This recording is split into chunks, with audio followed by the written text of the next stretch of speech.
cuestión de esta programación y es pues hacer referencia y profundizar. Hemos estado durante las últimas semanas en este trabajo pues, que hemos llamado de docencia, sobre todo para poder despejar cualquier duda, cualquier desinformación, imprecisión que haya en torno a pues, la llegada ya al país. Creo que ya son 11 los casos confirmados en Panamá de viruela símica o del mono, pero hay una peligrosidad, una alta peligrosidad en pues la población prevalente o en este momento pues dominante en cuanto a la cantidad de contagios, en cuanto a los contagios en sí, y es la relación que hay entre pacientes VIH positivo y el contagio de la viruela del mono. Como siempre hemos dicho, estas entrevistas, esta conversación que busca desde el punto de vista científico despejar todas las dudas y buscar respuestas oportunas, van con la finalidad precisamente de hacer docencia, no estigmatizar ni de alguna manera pues vulnerar derechos de ningún sector de la población, y por ello es que buscamos pues la opinión siempre y el conocimiento en los expertos. Esta mañana pues nos acompaña nuevamente el doctor Xavier Sáenz Llorens, quien es jefe del departamento de investigación del Hospital del Niño, además infectólogo, a quien me da mucho gusto saludar una vez más, doctor. Buenos días. Hola Ricardo, ¿qué tal? Gracias por la entrevista. A ver, y decía yo hace un momento que obviamente hay una población que prevalece en nuestro país en este momento, o la única hasta que por el momento se tiene conocimiento, ha estado contagiada, y es pues aquellos hombres que sostienen relaciones sexuales con otros hombres. Esto ya lo hemos hablado anteriormente y en ese sentido, obviamente hay que destacar, no es únicamente la población que tiene contagio por VIH, pero sí hay que tomar en cuenta los riesgos, doctor, porque estamos hablando de una enfermedad que suprime los niveles del sistema inmunológico cuando hablamos del VIH. Y esto definitivamente debilita el cuerpo, las defensas y demás, lo cual hace propicio pues, que cualquier otro tipo de contagio sea de consideración. Sin embargo, en este caso, ¿cuáles serían esas consecuencias y por qué hay que tomar en cuenta o hay que prestar mucha atención al mismo? Sí, hay dos cosas importantes de tu pregunta. La primera es que el 40% de los casos que se han documentado en el mundo son personas que además viven con el VIH, que son portadoras del virus de la inmunodeficiencia humana, 40%. O sea que de los 50.000 casos que se han registrado, al menos 20.000 además están contagiados con el VIH. Eso es la primera pregunta, ¿no? La primera respuesta. La segunda es que usualmente las personas con VIH que sufren una enfermedad más severa de viruela son las personas que no tienen un buen control de su enfermedad, de su infección. Una persona, por ejemplo, que toma sus medicamentos de VIH al día, que está bien controlada, que tiene sus defensas en buenas condiciones, realmente no sufre la enfermedad de forma agresiva y se comporta igual que si no tuviera un VIH, ¿no? Entonces, por eso el mensaje es importante para que cualquier portador de VIH, cualquier persona aquí en Panamá, que hay bastante, esté al día con sus medicamentos para que en caso de contagiarse de viruela, pues no tenga una enfermedad letal o de más gravedad, ¿no? De estos casos que yo decía hace un momento, y me corrige si no doy la cifra exacta, doctor, decía ellos se han confirmado 11 hasta el momento. ¿Se conoce de alguno que pues tenga previamente el contagio de VIH? ¿Te refieres a los muertos? No, a los casos que ahorita están contagiados o que pasaron por el contagio exactamente, en por Panamá. viruela del mono. Okay. Sí, en Panamá. En Panamá, la última información que se tiene del Ministerio de Salud es que hay 11 casos, exacto.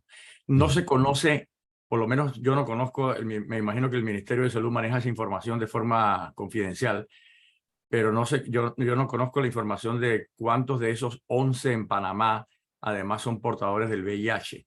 Pero si uno se fija en las estadísticas mundiales de 40% de todos los casos son VIH, yo diría que al menos 4 de los 11 deberían ser, ¿no? Si uno se atiene a las estadísticas mundiales, ¿no? Pero la información, evidentemente, pues, por temas de confidencialidad, de evitar estigma, discriminación, la maneja el Ministerio de Salud.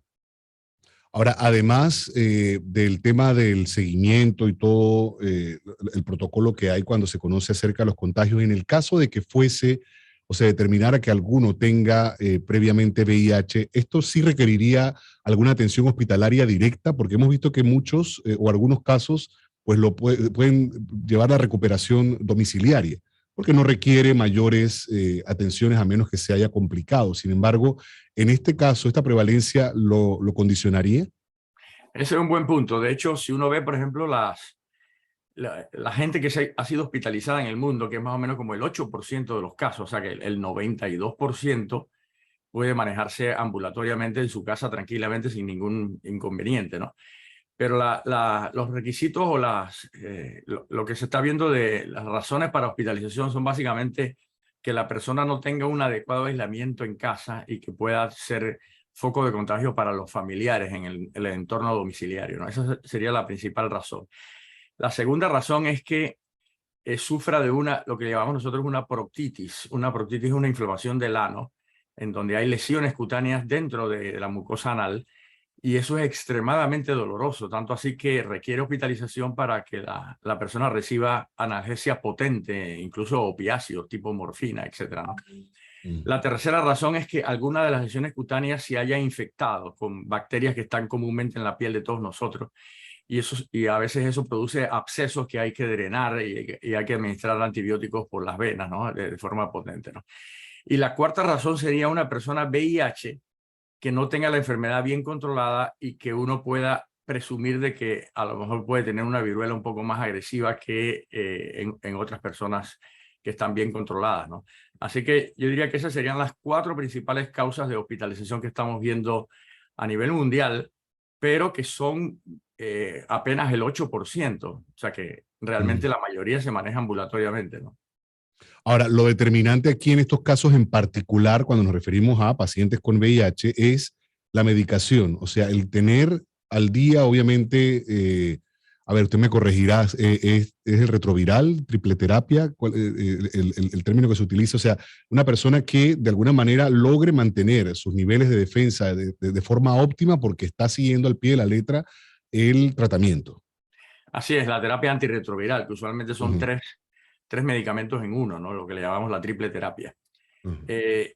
Acordémonos, si una persona VIH toma sus medicamentos al día, todos los días, esa persona con VIH puede vivir una vida completamente normal, incluso fallecer 30, 40, 50 años después por las razones normales de muerte que todos tenemos, ¿no? Uh -huh. Es una enfermedad crónica como la hipertensión. Si uno se toma las medicinas para la hipertensión, también no va a tener problemas de complicaciones de la hipertensión. Igual el VIH, la persona realmente con VIH ya en estos momentos puede vivir una vida completamente normal si se toma los medicamentos diariamente, ¿no? Por eso es importante la adherencia a las indicaciones terapéuticas.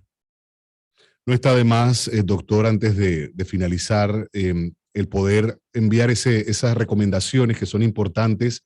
11 casos confirmados en el país, ya se supo de uno que pues fue contagiado dentro del país, o sea, de alguien que habría venido ya con el contagio y se dio en nuestro país. Sin embargo, la única forma de detenerlo es a través de la conciencia en cuanto o el conocimiento de las recomendaciones. Hagamos una vez más el énfasis en estas recomendaciones.